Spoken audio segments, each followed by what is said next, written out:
उपवास के दौरान कुछ लोग कमजोरी महसूस करते हैं, चक्कर आते हैं, मसल्स में खिंचाव होता है। लेकिन पुराने समय के साधु दिनों तक उपवास करते थे और फिर संतुलित भी रहते थे। उनका राज क्या था? सिर्फ पानी और सेंधा नमक। हिमालय की पहाड़ियों में रहने वाले साधु कई कई दिनों उपवास करते थे। न भारी भोजन, न तरह तरह के फल, बस सादा पानी, उसमें मिला होता था थोड़ा सा सेंधा नमक। एक बार एक युवक ने पूछा, महाराज भूख और कमजोरी नहीं लगती? साधु मुस्कुराए, शरीर को ज्यादा नहीं, संतुलन चाहिए और यही संतुलन सेंधा नमक देता है। अब समझते हैं सेंधा नमक खास क्यों। सेंधा नमक यानी कि रॉक सॉल्ट, इसमें पाए जाते हैं सोडियम, पोटेशियम कम मात्रा में होता है। जब हम उपवास करते हैं या ज्यादा पसीना बहाते हैं तो शरीर से इलेक्ट्रोलाइट्स कम हो जाते हैं। इलेक्ट्रोलाइट्स करते क्या हैं?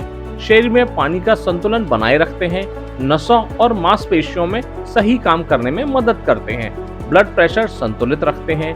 थोड़ी सी मात्रा में सेंधा नमक इलेक्ट्रोलाइट्स बैलेंस करने में सहायक हो सकता है। उपवास या डिहाइड्रेशन के दौरान मसल क्रैम्प्स क्यों होते हैं? क्योंकि शरीर में सोडियम और पोटेशियम का असंतुलन हो जाता है। हल्का से सेंधा नमक पानी में मिलाकर पीना कई लोगों को राहत दे सकता है। इसीलिए खिलाड़ी भी इलेक्ट्रोलाइट्स ड्रिंक लेते हैं। मूल रूप से नमक और मिनरल्स का संतुलन ही होता है। सेंधा नमक को आयुर्वेद में पाचन के लिए बेहतर माना गया है। ये पाचन अग्नि को संतुलित करने में मदद करता है, गैस और अपच में सहायक, उपवास के दौरान कमजोरी कम करने में मददगार। लेकिन याद रखें, ये दवा नहीं है, संतुलित मात्रा में ही उपयोग करें। कैसे लें? 1 गिलास पानी, 1 चुटकी सेंधा नमक, चाहे तो कुछ बूंदे नींबू की भी डाल सकते हैं। ध्यान रखें, ज्यादा नमक नुकसानदायक हो सकता है। हाई ब्लड प्रेशर वाले लोग डॉक्टर से सलाह लें।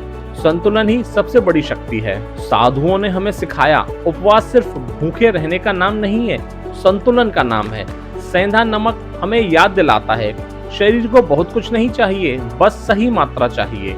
तो अगली बार जब आप उपवास करें, याद रखें, कमजोरी का कारण भूख नहीं, असंतुलन होता है। और कभी कभी उस संतुलन की चाबी 1 चुटकी नमक में छुपी होती है। धन्यवाद।